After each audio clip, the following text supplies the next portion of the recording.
વિસનગરના આંગણે એક નવો ઇતિહાસ રચાયો.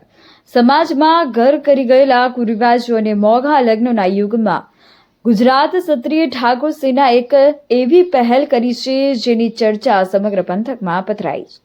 વિસનગરના કમાણા રોડ પર આવેલ નારાયણ પાર્ટી પ્લોટમાં યોજાયો રજવાડી ઠાઠમાઠ સાથેનો રાત્રિ સમૂહ લગ્નોત્સવ.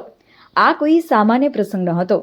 જાણે સ્વર્ગ ધરતી પર ઉતરી હોય તેવી રોશની અને ઝાકઝમાળ વચ્ચે 30 દીકરીઓએ પ્રભુતામાં પગલાં માંડ્યા.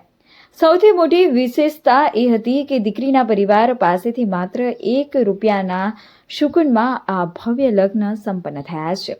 કંકાવટીથી લઈને કુલર સુધી સમાજ અને ઉદારદાતાઓ દ્વારા દીકરીઓને ઘરવખરીનો તમામ સામાન ભેટમાં અપાયો છે. સોનાની ચૂની, ચાંદીના દાગીના, ઇલેક્ટ્રોનિક આઇટમ્સ અને રસોડા સેટ સાથે દીકરીઓને આશીર્વાદ આપી વિદાય કરવામાં આવી. ગુજરાત ક્ષત્રિય ઠાકોર સેનાના અધ્યક્ષ અલ્પેશજી ઠાકોર અને કેબિનેટ મંત્રી ઋષિકેશભાઈ પટેલ ખાસ હાજર રહ્યા હતા. મંત્રીશ્રીએ પ્રત્યેક કન્યાને 5,000નું કન્યાદાન આપી નવીન પહેલને બિરદાવી હતી. આ પ્રસંગે પ્રકાશ પટેલ અને ઠાકોર સમાજના અગ્રણીઓએ પણ નવયુગલોને સુખી જીવનના આશીર્વાદ પાઠવ્યા હતા.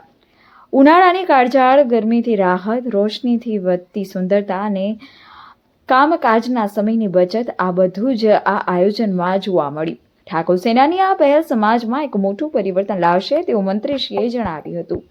કેબિનેટ મંત્રી સાહેબ શ્રી અલ્પેશ ઠાકોર સાહેબ છે અને જ્યારે અહીંયા આવવાનું થયું છે કારણ કે ઘણા બધા કલાકારો છે પણ અમારા લાલભાઈ કે ગીત તો ગાવું જ પડશે.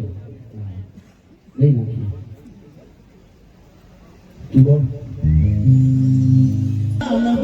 વાલા રે